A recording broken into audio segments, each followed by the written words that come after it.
explosions. Yeah, so if you want to understand the whole idea behind the Orion project, you need to know a little bit about getting to space in general. So I assume you all know getting to space is pretty expensive right now. A big part of this is the rocket equation, which is this. So delta V, this dV term is basically a measurement of how far you can go in space. So to get to orbit, it takes about 9-point-something kilometers per second of delta V. To get to the moon, it takes, I want to say 2 or so kilometers per second in delta V. To get to Mars, it's 4.5.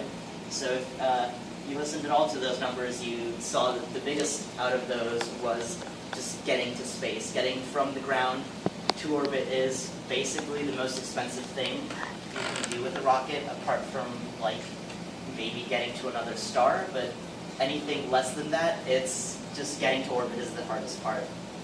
And this presents a problem because you have this logarithm term right here. So this is your final mass of the rocket, and this is your initial mass of the rocket. And the assumption here is that everything that is not part of the final mass is fuel. So if you want to get a payload to orbit, you need a lot of fuel. And because of this logarithm, you need exponentially more fuel for so if you want to get just 2 pounds of stuff to orbit, it takes so much fuel. But if you want to get 4 pounds of stuff, it doesn't take twice as much fuel, it takes 4 times as much fuel. And if you want to get 4 times as much stuff to orbit, it takes 2 to the 4 times as much fuel. And you can see that that quickly gets very expensive. So your second option, if you want to get stuff to orbit, is to increase this term. This term is exhaust velocity. It's basically the stuff shooting out of your rocket, how fast is it going. The faster it's going, the more range basically you can get out of your rocket. And this term is the VE term is outside of the logarithm, which means that increasing it a little bit is actually a lot more effective than just adding more fuel. So if you want to get something that's twice as heavy to orbit, you only have to increase your exhaust velocity twice as much, not 4 times as much. So currently, we have basically two big types of rockets. We have chemical rockets, which have high thrust but low. ISP is just another name for exhaust velocity. It's standardized. It's not very interesting. Just the same thing. And we have electric rockets, which have great ISP, but they sadly do not have enough thrust to get off the surface of the Earth. So it's a bit useless for that. This is where the idea for Orion came in. Orion has, in theory, both high ISP and high thrust. So if current ion drives, this is basically the most efficient thing we have 5,000 seconds of ISP. Orion would be 3,000, and if we fucked up a lot, and just your base case, a not very efficient Orion would be 30,000 seconds of ISP. So this is more efficient than an ion drive, and your thrust, you can make it just if you want more thrust, just make bigger bombs, and it's limited by what doesn't break my ship apart. So yeah, not a problem. So why is this the case? Yeah, well, all rocket engines are just an explosion going on continuously, and your exhaust velocity, your ISP, is proportional to the temperature that this explosion is happening at. And the biggest problem with this is that you have this rocket engine containing your explosion, and if your explosion gets too hot, your rocket engine will melt. This is bad. So, some very smart people back in the 50s had the idea of, what if we have this explosion completely outside the rocket and don't even try to contain it? Then we don't have to worry about our engine melting, and we can just reach absurdly high temperatures, which means absurdly high efficiencies. And it's all good, except for fallout. So, how does it work?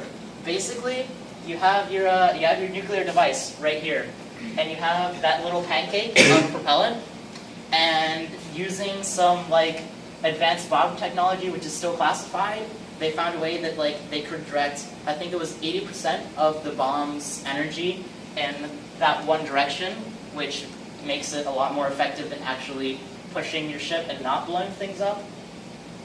So you have this this bomb, and you just like launch it behind your rocket and blow it up, and it vaporizes, well, it turns all this propellant into plasma and pushes it at very high speeds up towards your rocket. It then hits your rocket and bounces off, giving your rocket momentum upwards. It's like pretty simple, just like basic Newtonian collisions. Yeah, that's about all I have on this slide. So at this point, I assume you're going to want somewhat of an idea of what it would actually look like flying, which is why we have some, oh no, where'd it go? Handy dandy videos, if I did.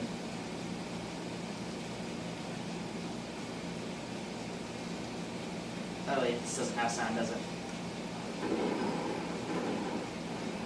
Almost like a child.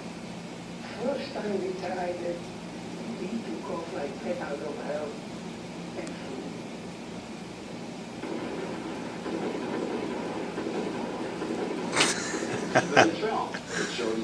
So these are not actual nuclear explosions. There's the scale models with conventional explosives, high explosives, but it gives you an idea that it actually flies and is able to be controlled and not just like spin around.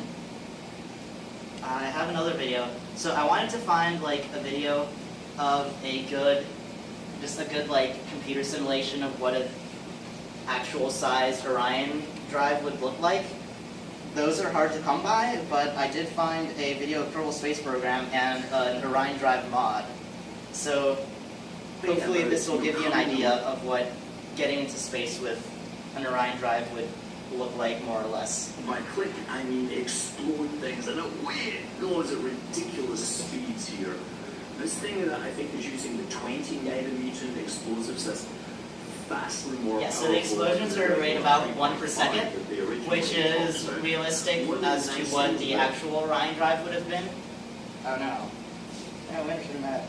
No. Well, I wanted to show this getting into orbit, but the internet seems to be not wanting to cooperate. But it's on the PowerPoint, so if you want to watch the whole video, you know where to find it.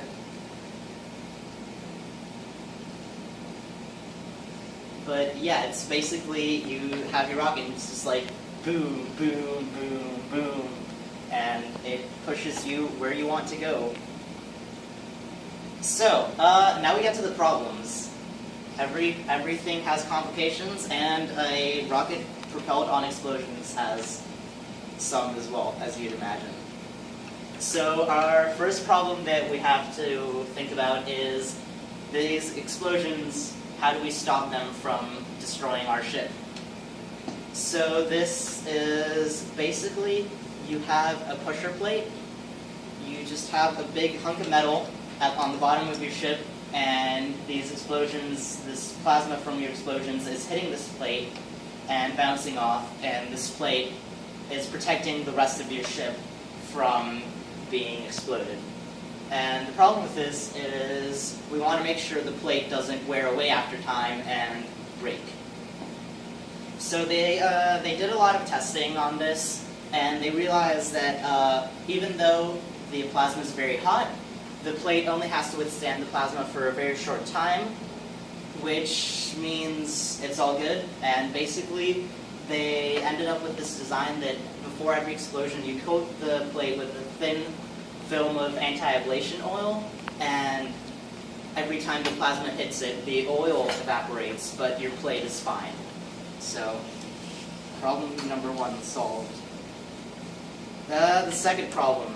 So, you're propelling your ship by explosions, right? Which means like you'll have a force about 100 Gs for a few milliseconds, and then nothing, and then 100 Gs for a few milliseconds, then nothing, and so on. And humans don't like this. So, you need to find a way to extend the force over time thereby making it less force over more time instead of a lot of force over a short time. So this is where the shock absorbers came in. They ended up coming up with a two-stage design. So this really thin plate right here is the pusher plate. This is it.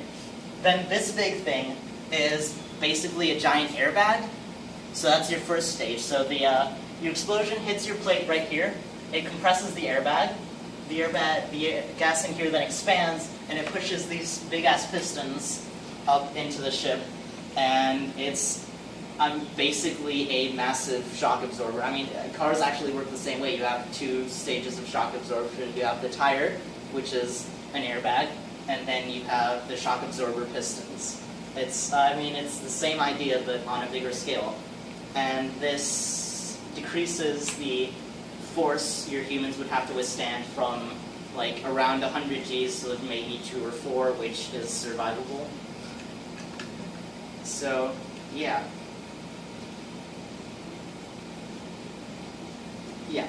So the problem is if you have this big shock absorber, how are you going to get your bombs to behind it? Your bombs are in front of the shock absorber, and you want to get them behind there. They came up with a lot of ideas for this, actually. They had an arrangement. Some people had an idea to have an arrangement of like 4 or 5 big gun-type things that would be ringed around your shock absorber and just shoot the bombs into position about once a second. They didn't like that idea. Somebody else had an idea. They were like, what if we have our ship here, we have the shock absorber here. They said, what if we just like push the bomb out of the rocket, right? And then the bomb has this like little solid fuel rocket that would make it arc around into position. And they didn't like this idea either, mostly because you don't know how reliable your rockets would be. So if your rocket fails and the bomb fails to get into position, then it explodes right next to you, so you know. The idea that eventually they decided would work the best is having a little hole in the middle of your pressure plate and just shooting the bombs through there.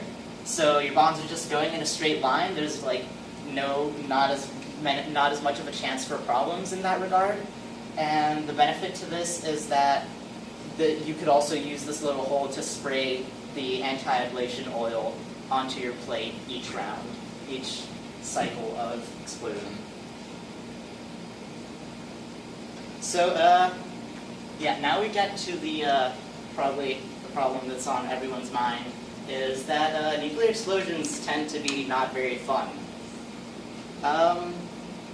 Happily, the crew would be one of the most protected people on the planet from the radiation exposure of these bombs, because they have a big shock absorber, lots of propellant, lots of machinery, and even if you want just some cosmic radiation shielding, all of this separating them from your explosion.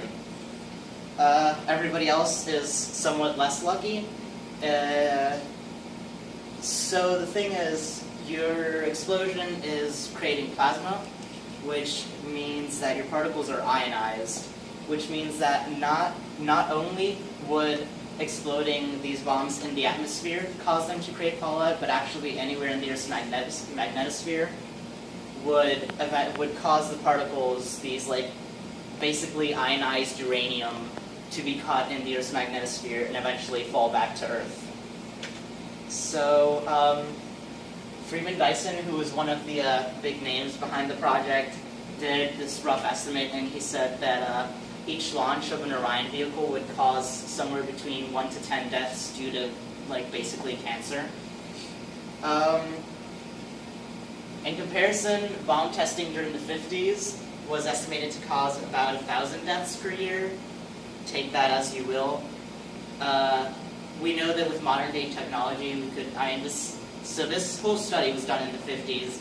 Like, nuclear explosives had been invented not that long ago. The technology was still pretty experimental. So one would assume that we had developed less fallout causing bombs since then. So hopefully this problem nowadays can be somewhat mitigated. I don't know about classified materials, so I can't say for sure, but one would hope. One good thing is that since the bigger your bomb is, the more efficient it is. So if you have a very small bomb, it will comparatively end up using up a lot less of its uranium than a bigger bomb.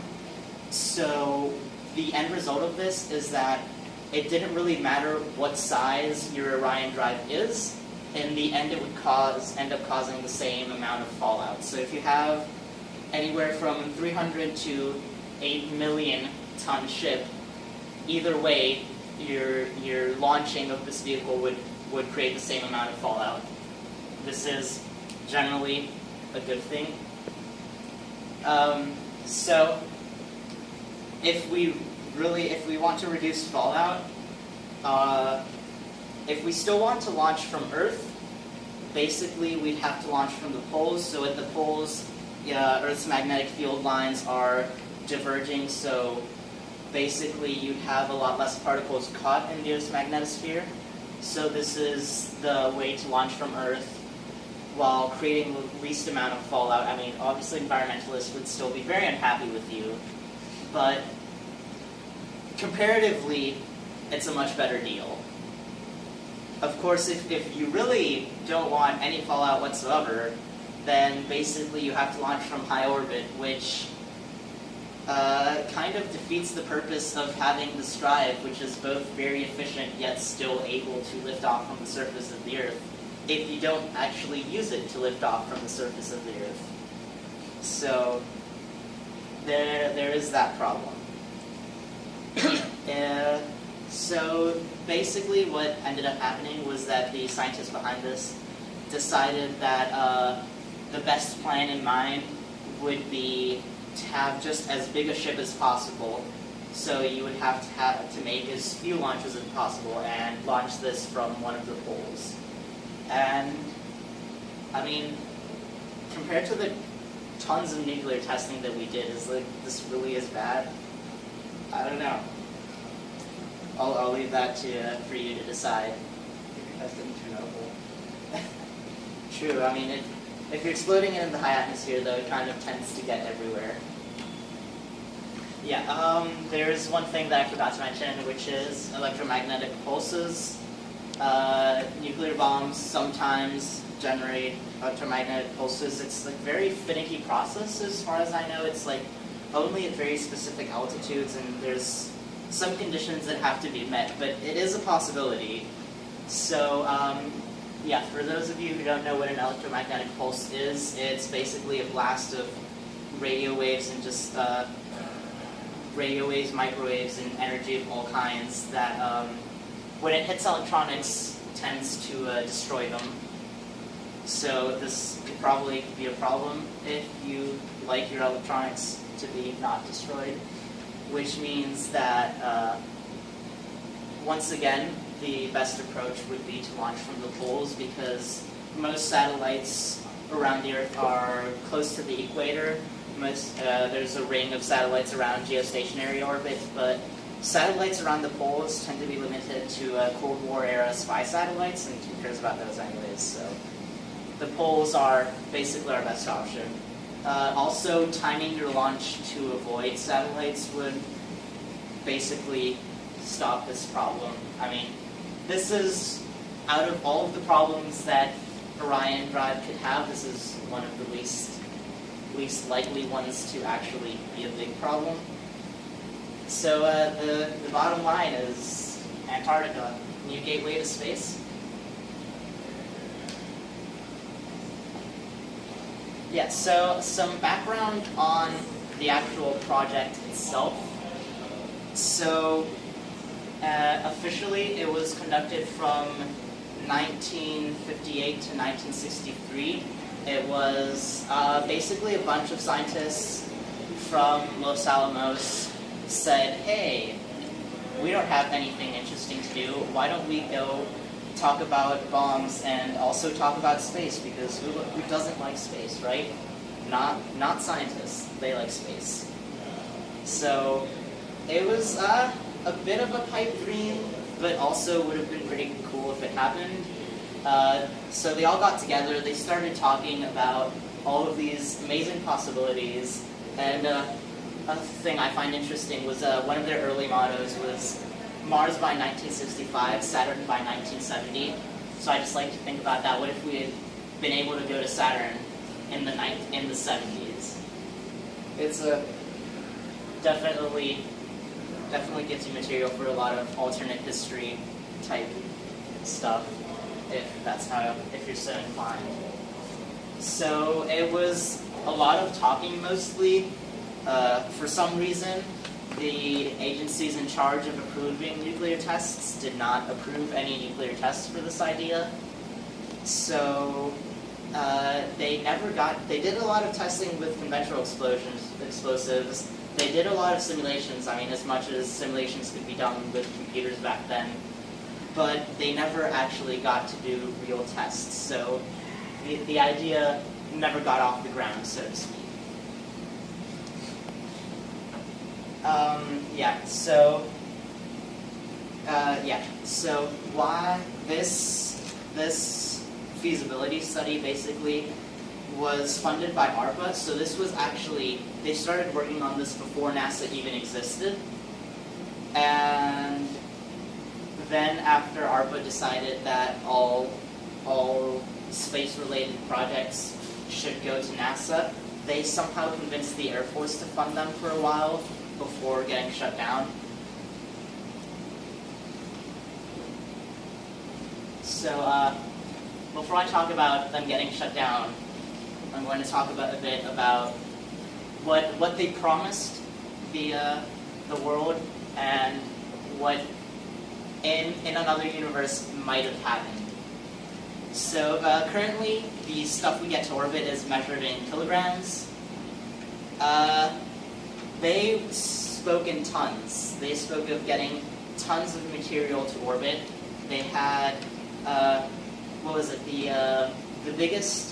They devised a series of ships from smallest to largest, and the largest ship they thought about, I think, was on this order of magnitude of an aircraft carrier.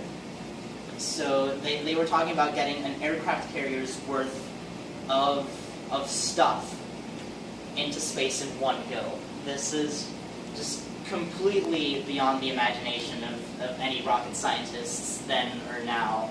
It's so far beyond what we can do with chemical rockets that when they brought the idea to people, the people were like, yes, but what could we even do with that much stuff in space? Like, they just didn't know what to do with so much stuff in space.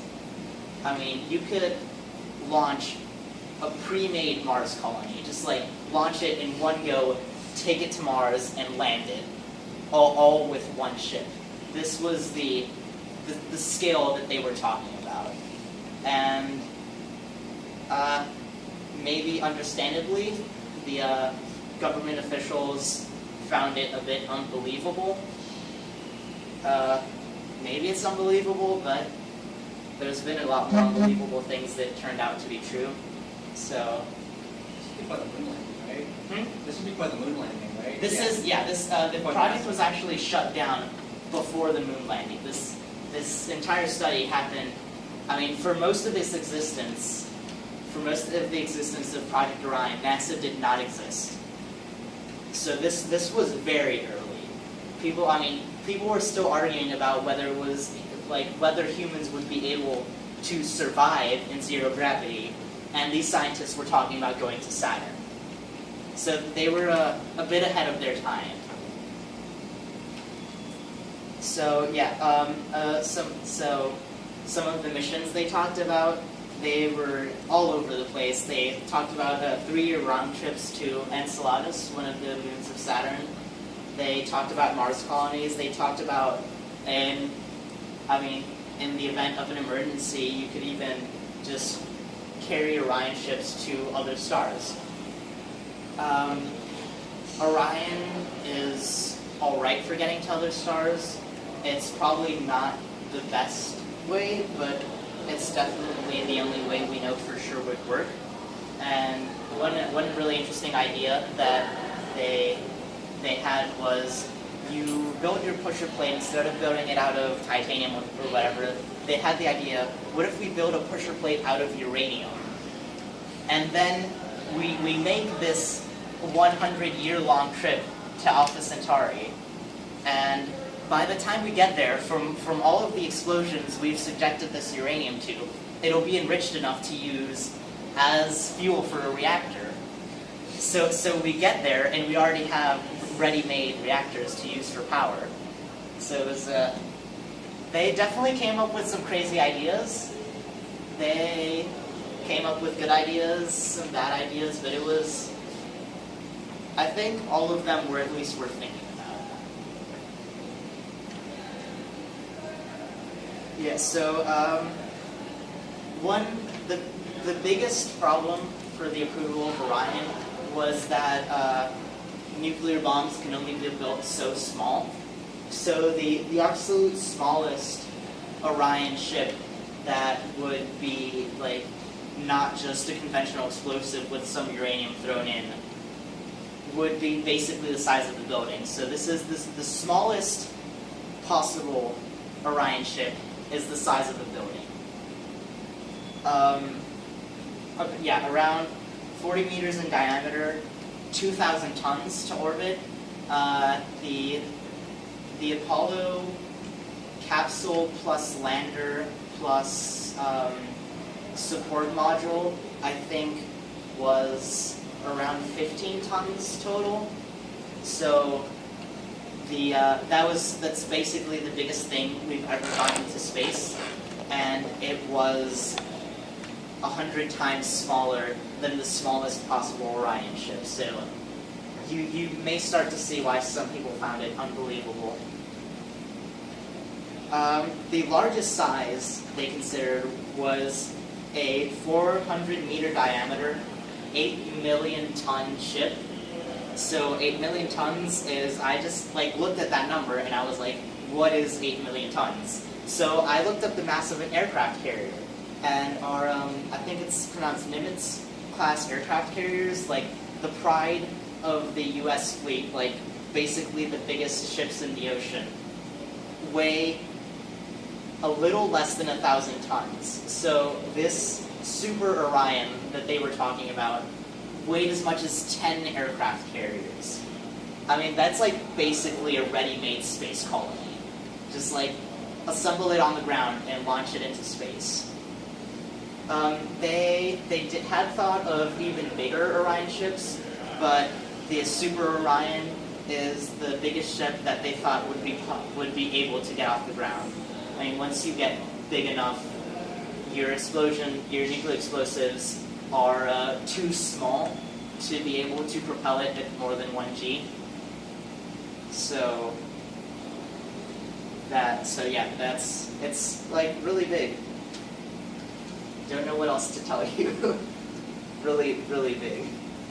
And even with this massive, massive ship, it would have thousands of kilometers of delta V. So I told you before, getting into Earth orbit is 10 kilometers per second of delta V. So 1,000 kilometers is, I mean, you could tour the solar system just for ages and ages. You could just take the most inefficient routes from one place to another and not run out of fuel. I mean, just finding a use for 1,000 kilometers per second of delta V is already a task unto itself. So it was, the scales they were talking about were like nothing we've ever seen before. So the project, as you probably can tell, is not alive today. So basically, Orion was the unwanted stepchild of space development. It relied on nuclear explosives, which means that civilian organizations didn't want to touch it with a 10-foot pole. And it really didn't have a lot of military applications, because the military doesn't care about a lot more than spy satellites. I mean, they managed to convince the Air Force to get them funding for a while, but eventually the Air Force decided that it just didn't really need 10 aircraft carriers worth of stuff up in orbit. So, also, the fact that the smallest ship you could build is the size of the building was a big turnoff. So the NASA, and U.S. space development in general, was very much a believer in walking before you can run. So they built, first the Mercury, then Gemini, then Apollo. They were a very big believer in taking small steps to reach great heights. The scientists behind the Orion project were more of leaps of faith type people, you could say. And the launching stuff into space via nuclear explosives was not a leap of faith that the U.S. government was willing to take. And basically, the project petered out after a while. The official end of the project was the Partial Nuclear Test Ban Treaty of 1963. This is the treaty that stipulated that there could be no above-ground nuclear testing. The government actually made a half-hearted attempt to get a clause in there that said that civilian space-related activities would be exempt from this. So basically, they actually tried to get a clause in there saying that Orion might possibly happen one day, but Russia was against it, and it ended up not happening. So in today's political environment, there's no way that Orion can happen. And another problem is that the best chance of an ally they had, which was NASA, had decided, instead of focusing on Orion, to focus on nuclear thermal rockets, which is a whole thing unto itself, but I can talk a bit about it. So nuclear thermal rocket Orion is basically the space equivalent of an atomic bomb. Nuclear thermal rockets are the equivalent of a nuclear reactor. So nuclear thermal rocket is basically you have fuel rods, and you have your propellant, and you pump it into what is basically a reactor, and it just heats your propellant a lot, and then it ejects out of your rocket nozzle, and it works basically like a chemical rocket, except in a chemical rocket, the energy that heats up your fuel comes from chemical reactions. And here, the energy that heats your fuel would be coming from your uranium fuel rods.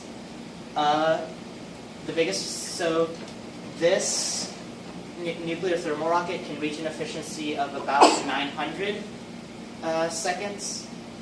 Chemical rockets have a maximum theoretical efficiency of about 550. That is like the best you could get. You can't get chemical rocket exhaust to be any hotter just because chemical reactions don't have enough energy.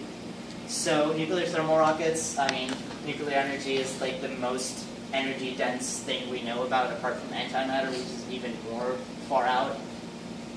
And that means that you could heat it up a lot more, but your limit is 900 seconds, because if you get anything more than that, the walls of your engine start to melt. So it's basically limited by your structural constraints, by what materials we have that have just the highest melting point that we can get. And the highest melting point that we can get basically limits us to 800 seconds of efficiency. That's another detour.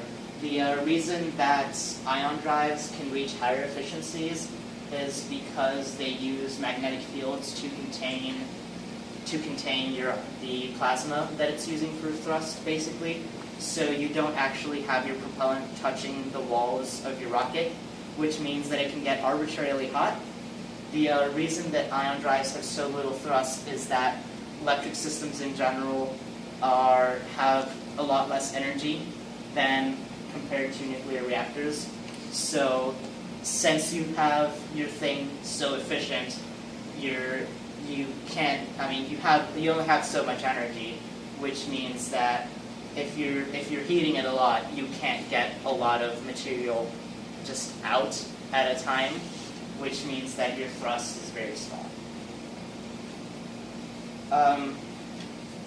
Back to nuclear thermal rockets.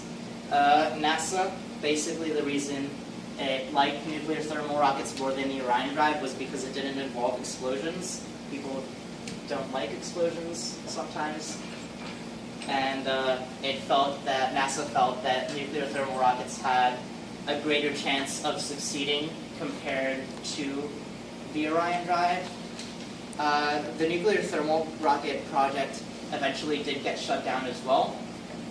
Basically, the reason it got shut down was that people thought the risk of having uranium in a rocket, rockets like to explode. Uranium is bad if you explode it. So they thought that the risk of just a massive failure was not worth the gain in ISP that nuclear thermal rockets would give you, because, as I talked about before, your maximum ISP that you could gain from this is only twice as much. So you can only get twice as much efficiency out of a nuclear thermal rocket as you can out of a chemical rocket. And at that point, it's more worth it to just make a bigger chemical rocket than it is to have to worry about the fallout and just like a possible rocket failure spreading contamination everywhere. And it's kind of ironic, really. The reason that the nuclear thermal rocket project got shut down is exactly the points on which Orion was strongest. But such is history. It's not all bad though. We can talk about the future. Talk about is there any chance that Orion could ever happen? I think it not only could it happen, it has to happen. It still is after about 50 years, or more, no, more than 50 years now. We're in 2013. After more than 50 years, it's still the only way that we know of to feasibly get to other planets using technology that is not theoretical. So we've had 50 years to come up with a better idea than Orion, and we haven't been able to. One possible scenario is an asteroid on a collision course with Earth. We know we have the technology. We wouldn't have to develop anything special. So a revival of an Orion drive is possible. I think one of the many asteroid movies actually featured a ship with an Orion drive, if you want to go looking that up. But in the case of an asteroid on a collision course with Earth, the high thrust of Orion would actually be a huge benefit, because it means that you could be able to push the asteroid away in a short time, as opposed to a more low thrust alternative, which you would need a lot more time to detect it in order for it to be able to be far enough away that a low thrust would be able to change it off course, basically. And for this reason, or possibly others, there have been reports that NASA is quietly re-examining the concept of Orion under a new name, which does not feature the word nuclear. So, big plus there. And who knows, something may come out of it. And if you ever see the term external pulse plasma propulsion in science news, you'll know what they're talking about. Oh, and back in the 90s, some scientists saw some of these old reports about Orion, and they thought, hey, this is a good idea, but I bet I can make it better. And he came up with Medusa, which is actually a very, very interesting concept. So Medusa is kind of like a solar sail, in that you have, can y'all see this picture or not really? So you have basically your ship and just a giant cable, and then this parachute-like thing. So you shoot your bombs in front of you instead of behind you, and you explode the bombs. This is stage 2. You explode the bomb, and the bomb pushes the propellant towards this parachute. As we talked about before, about 80% of the bomb's energy can be directed towards the parachute. The parachute actually would have a much larger area than the Orion pusher plate, so it would actually intercept more of the propellant and more of the energy, which means that this Medusa concept could actually be more efficient than Orion. Another big benefit of it is that the big cable you have basically acts as your shock absorber. The intrinsic elasticity of the cable is what reduces the force that your ship experiences.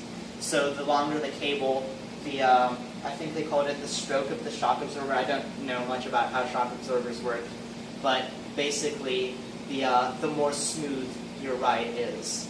And since your ride is more smooth, this means that your ship doesn't have to handle as much structural stress, which means that it can be built lighter. Another benefit of this is that this is a completely tensile structure, which tensile structures tend to be able to be built lighter for the same strength. So it's easier to stop something from stretching apart than it is to stop it from being crumpled.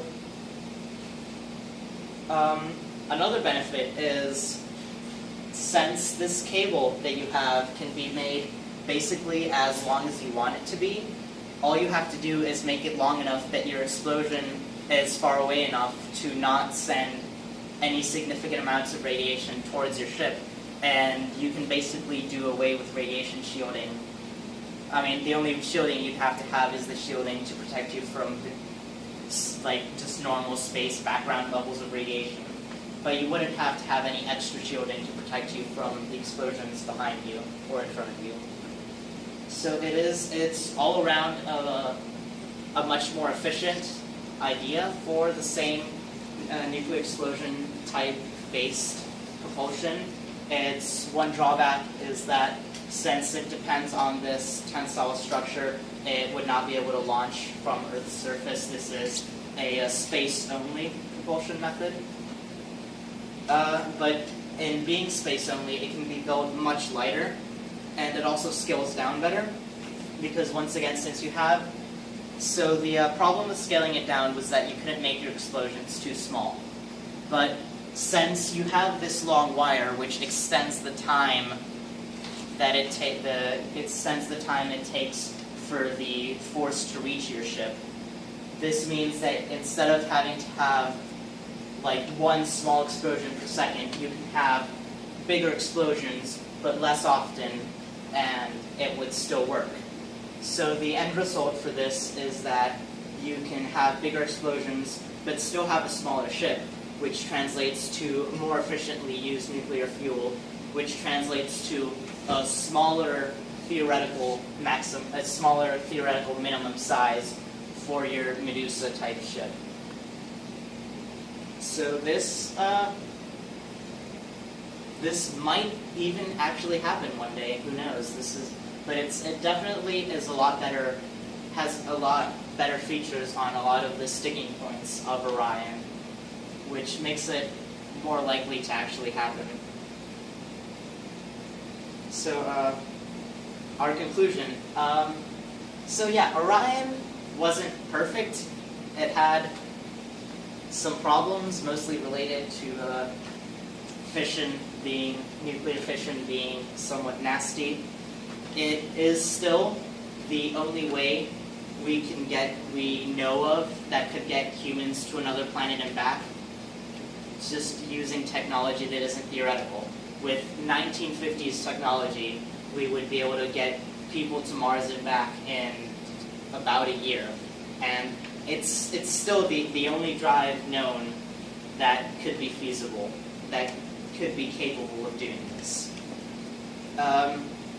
Even if a traditional Orion is never built, it's definitely an area worth looking into, just because of all the crazy ideas it causes you to come up with, and it could, I talked about Medusa for a while, and who knows, we could come up with more ideas like that and better ways to take advantage of the fact that nuclear explosions are basically the most energy efficient process known to man. The most efficient way of releasing energy from any material that we know of is nuclear bombs. Reactors are a lot less efficient than nuclear bombs, actually, comparatively. So Orion it's even if it never gets off the ground, it's still a worthy area of research, and it's a shame that it even theoretical research got shut down. So in case my 50-minute long talk wasn't enough for you, there's a lot of information out there about Orion. I actually prepared for this by reading the book Project Orion. It's up there, the title's up there. It's written by George Dyson, who is Freeman Dyson's son. So Freeman Dyson was one of the big names behind Project Orion. So his son actually wrote a book about his father's involvement in this amazing project. And for those of us who are lazy, it's at the UChicago library. It's like, I went down to Crear and I got it. That's all the effort it took. So highly recommended. There's also the internet. So there's this page called Atomic Rockets, which if you've never heard about it, you should definitely spend hours on that website because it's great.